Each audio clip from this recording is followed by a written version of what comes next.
আসসালামু আলাইকুম প্রাণপ্রিয় শিক্ষার্থীবৃন্দ, ফেসবুক লাইভ ক্লাসের ১৬তম ক্লাসে স্বাগত জানাচ্ছি সকলকে। মেকানিক্যাল টেকনোলজি ষষ্ঠ পর্বের স্ট্রেংথ অফ ম্যাটেরিয়াল সাবজেক্ট নিয়ে আজ যথারীতি তোমাদের সাথে হাজির হয়েছি। আমি Mohammad Shahidul Islam Shaon, junior instructor mechanical, Rangpur polytechnic institute.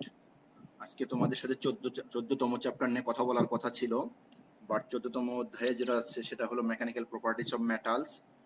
তো পদার্থের যান্ত্রিক গুণাগুণ। তো এই অধ্যায়টি মূলত প্রথম অধ্যায়ে আমি যখন তোমাদের পীড়ন বিকৃতি চ্যাপ্টারে ক্লাস নিয়েছিলাম তখন এই অধ্যায়টার একে হুবহু টোটাল লেকচারটা দিয়েছিলাম। আশা করি পীড়ন বিকৃতি চ্যাপ্টারটা দেখলেই তোমরা এই চ্যাপ্টারটা পেয়ে যাবে আশা করি। আর সময় হলে পরবর্তীতে প্রয়োজন হলে আবারও ক্লাসটি নিব, তোমরা কমেন্টসে জানাবে নিশ্চয়ই যদি প্রয়োজন মনে করো। তো আমি ব্যক্তিগতভাবে মনে করি 15তম চ্যাপ্টারটা আজকে ক্লাস নিতে চাচ্ছি এবং এটা তোমাদের জন্য প্রয়োজন হবে, এই জন্যই আজকে 15তম চ্যাপ্টার ক্লাস। তো শুরুতেই আসি, test of mechanical properties of metals, পদার্থের যান্ত্রিক গুণাগুণ পরীক্ষা। চ্যাপ্টারটার নামেই এটা, আসলে পদার্থের যান্ত্রিক গুণাগুণগুলো আমরা পরীক্ষা করব। শুরুতেই বলি পদার্থের যান্ত্রিক গুণাগুণ কেন পরীক্ষা করতে হবে। পদার্থকে যখন বাস্তব ক্ষেত্রে ব্যবহারিক ক্ষেত্রে প্রয়োগ করতে হয় তখন তার গুণাগুণ, তার সামর্থ্য, স্ট্রেংথ, যেই পারপাসে ব্যবহার করতে হবে ওই পারপাসে পদার্থটি উপযুক্ত কিনা এটা জানার জন্য ওই পদার্থের ওই সমস্ত গুণাগুণ পরীক্ষা করা অত্যাবশ্যক। আদারওয়াইজ তুমি স্ট্রাকচার ডিজাইন করতে পারবে না।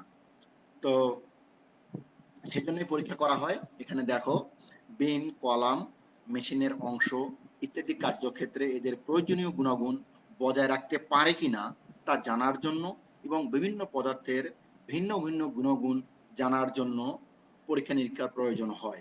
এছাড়াও পদার্থের সামর্থ্য জানার জন্য, ফিজিক্যাল প্রপার্টিজ জানার জন্য, ইন্টারনাল প্রপার্টিজ জানার জন্য পদার্থের যান্ত্রিক গুণাগুণ পরীক্ষা করা হয়ে থাকে। যেমন এই পরীক্ষাগুলোর মধ্যে যেমন আছে tension test, compression test, share test, torsion test, bending test, impact test, hardness test. এই টেস্টগুলোর মধ্যে হার্ডনেস টেস্ট ব্যতীত এই সবগুলো টেস্ট সম্পর্কে অলরেডি তোমাদের ধারণা আছে বলে আমি মনে করি। টেনশন টেস্ট তোমাদের পড়ানো হয়েছে, কম্প্রেশন টেস্ট পড়ানো হয়েছে, শেয়ার স্ট্রেসে শেয়ার টেস্ট সম্পর্কে ধারণা দেওয়া হয়েছে, শ্যাফট চ্যাপ্টারে টরশন সম্পর্কে ধারণা দেওয়া হয়েছে, বেন্ডিং স্ট্রেস চ্যাপ্টারে বেন্ডিং সম্পর্কে ধারণা দেওয়া হয়েছে, ইম্প্যাক্ট লোড সম্পর্কে তোমরা ইঞ্জিনিয়ারিং মেকানিক্সের ধারণা নিয়ে আসছো already. Sudden load, impact load, হঠাৎ প্রয়োগকৃত লোড যেটাকে টাফনেস বলে থাকি আমরা। হার্ডনেস টেস্ট গুলো আজকে আমরা দেখব। তো দেখো পদার্থের যান্ত্রিক গুণাগুণগুলোকে আমরা দুইভাবে পরীক্ষা করে থাকি। একটাকে বলি আমরা ডিস্ট্রাকটিভ বা ধ্বংসাত্মক পরীক্ষা, আর একটা নন ডিস্ট্রাকটিভ অথবা অধ্বংসাত্মক পরীক্ষা। ধ্বংসাত্মক পরীক্ষাগুলো ইঞ্জিনিয়ারিং পারপাসে বেশি ব্যবহার হয়। অধ্বংসাত্মক পরীক্ষা that is non destructive test medical সেক্টরে বেশি ব্যবহার করা হয়। আমরা উদাহরণ হিসেবে বলতে পারি মেডিকেলে আমরা বিভিন্ন যে টেস্ট করি যেমন এক্স রে, গামা রে, রেডিওগ্রাফি, আল্ট্রাসাউন্ড, এই ধরনের টেস্টগুলো এগুলো সবই নন ডিস্ট্রাকটিভ টেস্ট। তো ডিস্ট্রাকটিভ টেস্ট আর নন ডিস্ট্রাকটিভ টেস্ট এগুলো আমরা একটু সঙ্গতভাবে দেখার চেষ্টা করি। ডিস্ট্রাকটিভ টেস্ট কোনগুলোকে বলবো, যেই সকল পরীক্ষার ফলে ধাতব খণ্ড স্পেসিমেন, ধাতব খণ্ড অথবা স্পেসিমেন বা জব বা অবজেক্ট যে যেটা যেভাবেই পরিচিত হও না কেন এগুলো নষ্ট হয়ে যায়, অর্থাৎ টেস্ট করার ফলে যদি নষ্ট হয়ে যায়, টেস্ট করার ফলে যদি ওই স্পেসিমেন নষ্ট হয়ে যায় তাহলে আমরা সেটাকে বলবো ধ্বংসাত্মক পরীক্ষা। আর ধ্বংসাত্মক পরীক্ষা কোনগুলো, এই যে হার্ডনেস টেস্টগুলো, এই সবগুলোই হার্ডনেস টেস্ট, যত প্রকার হার্ডনেস টেস্ট আছে, টেনশন টেস্ট আছে, কম্প্রেশন টেস্ট আছে, শেয়ার টেস্ট আছে, এই সবগুলোই ধ্বংসাত্মক পরীক্ষা। অর্থাৎ ইঞ্জিনিয়ারিং সেক্টরে যে টেস্টগুলো করা হয় এটা ম্যাক্সিমামই ডিস্ট্রাকটিভ টেস্ট, যেমন tension, compression, share, hardness etcetera. এবার আসবো আমরা অধ্বংসাত্মক পরীক্ষা, যে সকল পরীক্ষার ফলে পরীক্ষণঘাতক পদার্থ অর্থাৎ স্পেসিমেন নষ্ট হয়ে যায় না, অর্থাৎ অক্ষুণ্ণ থাকে, তাকে বলবো আমরা অধ্বংসাত্মক পরীক্ষা। যেমন ultrasound test, X ray test, gamma ray test. উদাহরণ হিসেবে যদি আমি বলি, একজন মানুষ যদি অসুস্থ হয় তাকে ম্যাক্সিমাম ক্ষেত্রেই দেখা যায় ডাক্তারের কাছে গেলে ডাক্তাররা টেস্ট করতে দিচ্ছে। তো টেস্ট করার পর তার প্রবলেম ধরা পড়ে, কিন্তু একজন মানুষকে টেস্ট করার ফলে ওই মানুষটার অবস্থা এমন হয় না যে আজীবনের মতো সে পঙ্গু হয়ে যায়, ধ্বংস হয়ে যায়, মারা যায়। এটা টেস্ট করলে তার এমন কোনো ক্ষতি হয় না, সামহাউ কিছু প্রবলেম হবেই, বাট স্পেসিমেন অর্থাৎ এখানে যদি আল্ট্রাসাউন্ড টেস্ট করা হয় বা এক্স রে টেস্ট করা হয়, স্পেসিমেন বলতে এখানে একজন মানুষকে বোঝানো হচ্ছে। একজন মানুষের উপর টেস্ট করার ফলে ওই মানুষ কিন্তু অক্ষত অবস্থায় রয়ে যায়। দ্যাট ইজ, এটা আমরা এই টেস্টগুলোকে এই জন্যই আমরা বলি অধ্বংসাত্মক পরীক্ষা বা নন ডিস্ট্রাকটিভ টেস্ট। আশা করি তোমরা এটুকু বুঝতে পারছো। এইবার দেখো, ডিস্ট্রাকটিভ টেস্ট গুলো এখানে আমি চিত্রের মাধ্যমে দেখানোর চেষ্টা করেছি। প্রথমে আছে টেনশন টেস্ট। টেনশন টেস্ট কোনটাকে বলবো? টানা বল, একটা স্পেসিমেনের উপর যদি উভয় প্রান্তে টানা বল প্রয়োগ করা হয়, যে সর্বোচ্চ বলের কারণে বা যে সর্বোচ্চ টানা বলের কারণে এই স্পেসিমেনটা ফেল করবে, ধ্বংস হবে বা নষ্ট হয়ে যাবে, ওই টেস্টকে আমরা বলবো টেনশন টেস্ট। এবার কম্প্রেশন টেস্ট, একইভাবে ওই স্পেসিমেন জবের উপরে, স্পেসিমেন বা জবের উপরে চাপা বল প্রয়োগের ফলে যে সর্বোচ্চ লোডে ওই স্পেসিমেন বা বস্তু ফেল করে, নষ্ট হয়, ধ্বংস হয়ে যায়, তাহলে ওই টেস্টকে আমরা বলবো কম্প্রেশন টেস্ট। এরপরে শেয়ার টেস্ট। শেয়ারিং আমি আগেই বলছিলাম, শেয়ারিং অর্থাৎ হলো কেটে দুটো অংশ, দুটো টুকরো আলাদা করা। শর্ত হলো যে দুটো অংশ স্পর্শ করে আলাদা হবে। তাহলে শেয়ার টেস্টে কি হচ্ছে? শেয়ার বল প্রয়োগের যে সর্বোচ্চ পরিমাণ শেয়ার বল প্রয়োগের ফলে একটা স্পেসিমেন দুটো টুকরো আলাদা হয়ে যায়, সেই টেস্টকে আমরা বলবো শেয়ারিং টেস্ট বা শেয়ার টেস্ট। এরপরে টর্শন টেস্ট। টর্শন সম্পর্কে শেয়ার চ্যাপ্টারে তোমাদের ধারণা দেওয়া হয়েছিল। টর্শন মানেই হলো মোচড়। এই যে দেখো, একটা স্পেসিমেন বা জবের উপরে যে সর্বোচ্চ পরিমাণ মোচড় বল প্রয়োগের ফলে ওই জবটা মোচড়ায় যায়, তাহলে যে সর্বোচ্চ পরিমাণ বলের ফলে ওই জবটা মোচড়ায় যায়, ওই বলের কারণে ওই বস্তুটা ফেল করে, ওই টেস্টকে আমরা বলবো টর্শন টেস্ট। ওই সামর্থ্যটাকে বলবো ওই বস্তুর টর্শন সামর্থ্য। তারপরে বেন্ডিং টেস্ট কি? এগুলো বিমের উপরে করা হয়, সিম্পল সাপোর্টেড বিম এখানে চিত্রে দেখানো হয়েছে। এছাড়াও তোমরা জানো ওভারহ্যাঙ্গিং বিম, ক্যান্টিলিভার বিম, এক্সেট্রা কয়েক ধরনের বিম আছে। সব ধরনের বিমের উপরেই বেন্ডিং টেস্ট করা হয়। তাহলে এখানে একটা সিম্পল সাপোর্টেড বিম দেখো, দুই পাশে নিচ থেকে দুটো সাপোর্ট দেওয়া হয়েছে, উপর থেকে এই যে লোডটা প্রয়োগ করা হয়েছে, লোড প্রয়োগের ফলে দেখো বিমটা বেঁকে যাচ্ছে। এই যে বিমটা বেঁকে যাওয়ার ফলে তাহলে কি হলো? স্পেসিমেন আগের জায়গায় আর ফিরে আসতে পারবে না, বিম বেঁকে গেল, অর্থাৎ স্পেসিমেন নষ্ট হয়ে গেল। যে পরিমাণ সর্বোচ্চ লোডের কারণে বিমটা বেঁকে গেল, ওই লোডকে বলবো আমরা বেন্ডিং লোড, আর এই টেস্টকে বলবো আমরা বেন্ডিং টেস্ট। এরপরে বাকলিং টেস্ট। বাকলিং টেস্টটা তোমাদের মনে আছে, গত চ্যাপ্টারে কলাম এন্ড স্টার্ট পড়াইছিলাম, সেখানে তোমাদের নিশ্চয়ই মনে আছে যে কলাম এন্ড স্টার্টে মূলত কিন্তু এই বাকলিং লোডটা কিন্তু কলামের উপর হয়। কলামের কলামগুলোকে কখনো কখনো উভয় প্রান্তে আবদ্ধ করা থাকে, কখনো কখনো এক প্রান্তে আবদ্ধ থাকে। আবদ্ধ কয়েকভাবে করা হয়, কখনো পিন জয়েন্ট দ্বারা করা হয়, কখনো হিন জয়েন্ট দ্বারা কখনো করা হয়, কখনো ফিক্স জয়েন্ট করা হয়, কখনো বা এক প্রান্ত ফ্রি থাকে।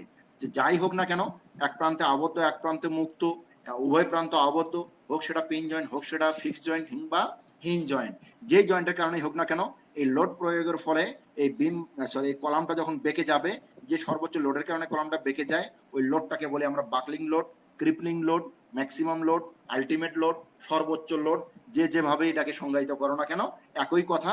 এই টেস্টটাকে বলা হয় বাকলিং টেস্ট। আশা করি টেস্টগুলো সম্পর্কে তোমাদের একটা স্পষ্ট ধারণা হলো, যেহেতু চিত্রে তোমাদের স্পষ্ট দেখানো হয়েছে ভিডিওর মাধ্যমে। এরপর আমি দেখাতে চাই, এই যে টেস্টগুলো করা হয়, বেশ কিছু মেশিনের সাহায্যে টেস্টগুলো করা হয়। টেস্ট তো আর আপনা আপনি হয় না। তো এখানে আমি প্রথমেই দেখানোর চেষ্টা করেছি ইউনিভার্সাল টেস্টিং মেশিন। এই টেস্টিং মেশিনটা মোটামুটি আমাদের সকল পলিটেকনিকেই প্রায় এই ইউনিভার্সাল টেস্টিং মেশিন আমাদের টেস্টিং ল্যাবে আছে। সুতরাং মেশিনটা তোমরা নিশ্চয়ই দেখছো। এখানে ইউনিভার্সাল টেস্টিং মেশিন কয়েক রকম আছে, একটা নিউমেটিক আছে, একটা হাইড্রোলিক আছে, একটা সিএনসি আছে। নিউমেটিকটা কিছু কিছু প্রতিষ্ঠানে নিউমেটিক ইউনিভার্সাল টেস্টিং মেশিন আছে, আর ইদানিং কিছু ল্যাবে, কিছু কিছু প্রতিষ্ঠানে হাইড্রোলিক টেস্টিং মেশিন আসছে। আর সিএনজি টেস্টিং মেশিন এখনো আমরা আনতে পারিনি। তো এই মেশিনটা যেটা দেখতে পাচ্ছ, এটা হাইড্রোলিক টেস্টিং মেশিন। এখানে টেস্ট করা হয়, এই যে এখানে কম্পিউটার দেওয়া আছে, এখানে সফটওয়্যার ইনস্টল করা আছে। এখানে টেস্ট করা মাত্র এখানে স্ট্রেস স্ট্রেন ডায়াগ্রাম দেখাবে বা এখানে কার্ভেচার শো করবে। এই কার্ভেচার থেকে তোমাকে লোড কালেকশন করে নিতে হবে। তো ইউনিভার্সাল টেস্টিং মেশিন এইটা একটা দেখতে পাচ্ছ, এটা আপার জ, এটাকে বলা হয় লোয়ার জ। এখান থেকে অ্যাডজাস্ট করা হয়, এই যে এর মাঝে রডকে আবদ্ধ করা হয় আপার জ এবং লোয়ার জর মাঝে। এখানে মানে আমরা মোটামুটি সচরাচর যেটা 3 ফিট ডিস্টেন্সে আমরা এই জটাকে ডিস্টেন্সে রেখে আবদ্ধ করি। এরপর টানা লোড প্রয়োগ যখন করা হয়, তখন টানা লোড দেওয়া হয়। যে পরিমাণ সর্বোচ্চ লোডে দেখবে যে ওই রডটা ছিঁড়ে যায় বা আলাদা হয়ে যায়, তখন একটা বিকট শব্দ করে। সেখান থেকে আমরা বুঝতে পারি ওখানে আলটিমেট লোড। এরপরে কিছু ফ্র্যাকচার দেখা যায়, ওই ফ্র্যাকচারগুলো যখন ফেলিয়ারিটি ফেইলার সিমটম যখন দেখা যায় তখন আমরা বুঝতে পারি যে এটা ফেইলার শুরু হয়ে গেছে। এখানে প্রপোর্শনাল লিমিট আমরা দেখতে পাই, কার্ভেচার এখানে স্পষ্ট চিত্রে ফুটে ওঠে। তো এখান থেকে আমরা বিভিন্ন ধরনের লোড পাই, আলটিমেট লোড, তারপরে প্রপোর্শনাল লিমিট, এরপরে ব্রেকিং লোড, বিভিন্ন ধরনের লোড, তুমি যে লোডই চাও না কেন এখান থেকে পাবে, স্ট্রেস পাবে, স্ট্রেইন পাবে, সব বের করতে পারবে এখান থেকে। এরপর দেখো এটাও একটা ইউনিভার্সাল টেস্টিং মেশিন, ওইটার সাথে একটা ডিজাইনগত পার্থক্য আছে, এটাও হাইড্রোলিক টেস্টিং মেশিন। এখানে দেখো এটাও একটা ইউনিভার্সাল টেস্টিং মেশিন, বাট এখানে অপারেশনটা এখানে স্পষ্ট করে দেখানো হয়েছে, একটা বেন্ডিং টেস্ট করা হচ্ছে। আসলে ইউনিভার্সাল টেস্টিং মেশিনে টেনশন টেস্ট করা হয়, কম্প্রেশন টেস্ট করা হয়, বেন্ডিং টেস্ট করা হয়, বিভিন্ন ধরনের টেস্ট করা হয়, জন্যই এই মেশিনটার নামকরণ করা হয়েছে ইউনিভার্সাল টেস্টিং মেশিন। তো এই চিত্রে একটা বেন্ডিং টেস্ট দেখানো হয়েছে। দেখো দুই প্রান্তে দুটো রোলার আছে, এটা মোটামুটি আমরা 15 ফিট ডিস্টেন্সে দুটো রোলারকে স্থাপন করি। এই দুটো রোলারের উপরে রড বা এই বারকে এখানে স্থাপন করা হয়, করে উপর থেকে লোড প্রয়োগ করা হয়। এই লোডটা দেখো এখানে, এই লোডের মাথায় একটা আবারও একটা রোলার আছে, সরি একটা বল আছে। এই বলটা এর উপরে লোড প্রয়োগ ঠিক এটা মিডলে প্রয়োগ হয়, বলে যে পরিমাণ সর্বোচ্চ লোডে এটা বেঁকে যায় ওই লোড কাউন্ট করা হয়, কম্পিউটারের ডিসপ্লেতে ওই লোডটা দেখানো হয়। এর ফলে আমরা বেন্ডিং লোডটা এখান থেকে জানতে পারি, অর্থাৎ বেন্ডিং টেস্ট এভাবে করা হয়ে থাকে। বেন্ডিং টেস্টে তোমাদের ফর্মুলা নিশ্চয়ই মনে আছে, বেন্ডিং স্ট্রেস চ্যাপ্টারে একটা ফর্মুলা পড়াইছিলাম যে এস সমান my by I, M Y by I.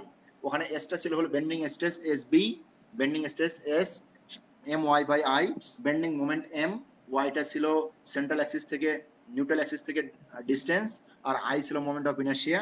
ওই এই সেই মোমেন্টটা এখান থেকে বের হবে, মোমেন্টটা এখান থেকে বের হবে, এই যে ডিস্টেন্স দেওয়া আছে এখানে লোড প্রয়োগ হবে, লোড ইনটু ডিস্টেন্স, মোমেন্ট চলে আসবে। ওয়াই এর মান তো জানাই আছে এখান থেকে, আই এর মান তো এখানকার এই স্পেসিমেনের শেপ থেকে আয়ের মান বের হবে।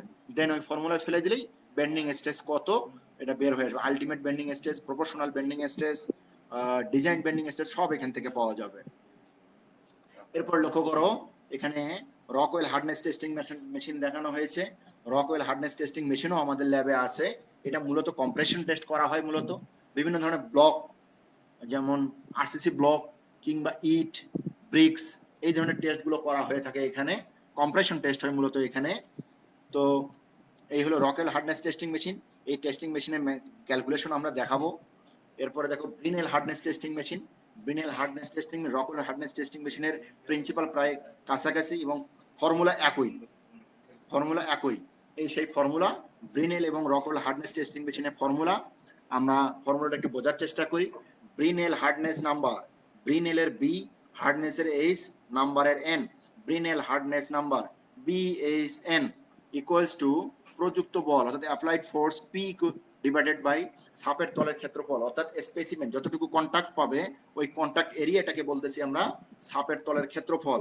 কোন কন্টাক্ট এরিয়াকে বলতেছি আমরা, ওই যে উপর থেকে যখন লোড প্রয়োগ করা হয় তখন স্পেসিমেন বা জবের উপরে কতটুকু এরিয়াতে কন্টাক্ট পায় ওই এরিয়াটাকে বলতেছি ছাপের তলের ক্ষেত্রফল। ছাপ মানেই হলো কন্টাক্ট। তাহলে প্রযুক্ত বল পি, আর এই কন্টাক্ট এরিয়া এটা বোঝার চেষ্টা করলে অনেক কষ্ট হবে তোমাদের, এটা মুখস্থ রেখে তোমাদের জন্য ভালো হবে। এখানে দেখো পাইডিটা হলো পরিধি, তার অর্ধেক হলো পাইডি বাই 2, আর এখানে দেখো D minus root over D square minus D square. Capital D দ্বারা বোঝানো হয়েছে স্পেসিমেনের ডায়া, যেটা ম্যাক্সিমাম সময় ফিক্সড থাকে 10 মিলিমিটার, আর ডি এই ছোট ডিটা হলো সাপের ব্যাস অথবা গর্ত বা ছিদ্রের ব্যাসও বলা হয়ে থাকে।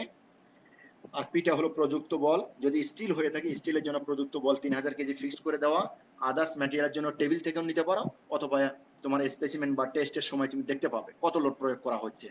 একটা ম্যাথ প্রবলেম দেখার চেষ্টা করি আমরা। একটা মাইল স্টিলের এবং অপর একটা পিতলের খণ্ডের উপর যথাক্রমে 3000 কেজি এবং 500 কেজি লোড চাপিয়ে, অর্থাৎ মাইল স্টিলের উপরে 3000 কেজি আর পিতলের উপরে 500 কেজি লোড চাপিয়ে ব্রিনেল হার্ডনেস টেস্ট করা হবে। করে দেখা গেল যে টেস্ট করার ফলে দেখা গেল ইস্পাত খণ্ডে গর্তের ব্যাস 5.2 মিলিমিটার, অর্থাৎ এই টেস্ট করার ফলে স্পেসিমেনে যে গর্ত তৈরি হলো সেটা হলো 5.2 মিলিমিটার। এটা কার? ইস্পাতের। আর পিতল খণ্ডের ব্যাস, গর্তের ব্যাস হয়েছে 4.6 মিলিমিটার। এটা ছোট ডির মান, এটা হলো ইস্পাতের ছোট ডির মান, আর এটা পিতলের ছোট ডির মান। উভয় ধাতুর ব্রিনেল হার্ডনেস নাম্বার বের করো। তাহলে মাইল স্টিলের জন্য কি কি দেওয়া আছে? মাইল স্টিলে প্রযুক্ত বল 3000 কেজি পির মান, বাইরের ব্যাস দেখো কোনোটারই বাইরের বড়ডির মান দেওয়া নাই, বড়ডির মান সবার জন্যই বলছি স্পেসিমেনের মান 10 ফিক্সড, এই যে দেখো পিতলের ক্ষেত্রেও ফিক্সড, স্টিলের ক্ষেত্রেও fixed. All types of metals এর আউটার ডায়া, স্পেসিমেনের ডায়া 10 মিলিমিটার ফিক্সড, এটা ম্যাথে কখনোই দেওয়া থাকবে না। এরপরে দেখো স্টিলের গর্তের ব্যাস হলো 5.2 মিলিমিটার, তাহলে এটা স্টিলের ভিতরের ব্যাস। পিতলের গর্তের ব্যাস অর্থাৎ ভিতরের ব্যাস 4.6 মিলিমিটার। আচ্ছা, এবার আমরা ম্যাথ প্রবলেমটা সলিউশন করি। মাইল স্টিলের জন্য BSN Brinell hardness number P by pi D by 2 into ফর্মুলাটা দেওয়া আছে। এখানে পির মান 3000 কেজি, বাইরের ব্যাস 10 মিলিমিটার, ভিতরের ব্যাস 5.2 মিলিমিটার। এখান থেকে যে নাম্বারটা আসলো 131। তোমরা জানো কোন নাম্বারেরই একক হয় না, সুতরাং বিনেল হার্ডনেস নাম্বারেরও কোনো একক হবে না। তাহলে আমরা মাইল স্টিলের বিনেল হার্ডনেস নাম্বার পেলাম 131। এবার দেখবো আমরা পিতলের ব্রিনেল হার্ডনেস নাম্বার। পিতলের ব্রিনেল হার্ডনেস নাম্বার একই ফর্মুলা। লক্ষ্য করো, পিতলের লোড প্রয়োগ করা হয়েছিল 500 কেজি, আর বাইরের ব্যাস 10 মিলিমিটার, আর ভিতরের ব্যাস হলো 4.6 মিলিমিটার। তাহলে পিতলের ব্রিনেল হার্ডনেস নাম্বার 28.4। আশা করি তোমরা ম্যাথটা বুঝতে পারছো। ম্যাথটা ছোট হলেও পরীক্ষায় ম্যাক্সিমাম সময় এই ধরনের ম্যাথ আসে। আরো একটা একদম ছোট ম্যাথ দেখাচ্ছি। একটা মাইল্ড স্টিলের বিনেল টেস্ট করার পর দেখা গেল যে গর্তের ব্যাস 6.2 মিলিমিটার। মাইল্ড স্টিলের বিনেল হার্ডনেস নাম্বার বের করো। আমরা জানি formula Brinell hardness number BHN equals to, এই ফর্মুলাটা আমরা সবাই জানি। লক্ষ্য করো এখানে প্রযুক্ত লোড দেওয়া নাই। কেন? যেহেতু এটা মাইল্ড স্টিল, তোমাদের বলছিলাম মাইল্ড স্টিলের প্রযুক্ত লোড ফিক্সড 3000 কেজি। লক্ষ্য করে দেখো এখানে এই সেই পির মান 3000 কেজি, যেটা ম্যাথে দেওয়া নাই কিন্তু তোমাকে জানা থাকতে হবে। যেমন পায়ের মান তোমার জানা আছে, এটা কখনোই দেওয়া থাকে না। ঠিক এরকম মাইল্ড স্টিলের বিনেল হার্ডনেস নাম্বারে মাইল্ড স্টিলের ক্ষেত্রে লোড দেওয়া থাকবে না, এটা ফিক্স 3000 কেজি। বাইরের ব্যাস 10, যেটা দেওয়া থাকবে না আগেই বলছি। আর গর্তের ব্যাস আছে হলো 6.2। এখান থেকে আমরা বিনেল হার্ডনেস নাম্বার পেলাম 89। আমরা জানি যে নাম্বারের কোনো একক হবে না, পূর্বেও বলছি। এই ছিল তোমাদের বিনেল হার্ডনেস নাম্বার বের করার ফর্মুলা, এবং এর সাহায্যে দু তিনটা ম্যাথ বোঝানোর চেষ্টা করলাম। আশা করি তোমরা বুঝতে পারছো। এ পর্যায়ে তোমাদের প্রশ্ন উত্তর, আমি তোমাদের প্রশ্ন উত্তর দেখার চেষ্টা করছি। যদি কোনো প্রশ্ন থাকে তোমরা এখন প্রশ্ন করলে এখনই অ্যান্সার পেয়ে যাবে। পরবর্তীতেও যদি তোমরা প্রশ্ন করো সেক্ষেত্রেও আমি তোমাদের অ্যান্সার দেওয়ার চেষ্টা করব পরবর্তী সময়ে। তো আমি কোনো কোশ্চেন দেখতে পাচ্ছি না তোমাদের মূলত। তাহলে যদি কোনো কোশ্চেন না থেকে থাকে তা আগামী ক্লাসে নতুন কোনো চ্যাপ্টার নিয়ে তোমাদের সামনে হাজির হব। সে পর্যন্ত সবাই সুস্থ থেকো, ভালো থেকো। এই ভিডিওটা পুনরায় দেখতে জাতীয় দক্ষতা বাতায়ন অথবা ভিজিট করতে পারো skills.gov.bd এই পেজে। তো আগামী ক্লাস পর্যন্ত সুস্থ থেকো, ভালো থেকো। আল্লাহ হাফেজ। আসসালামু আলাইকুম ওয়া রাহমাতুল্লাহ।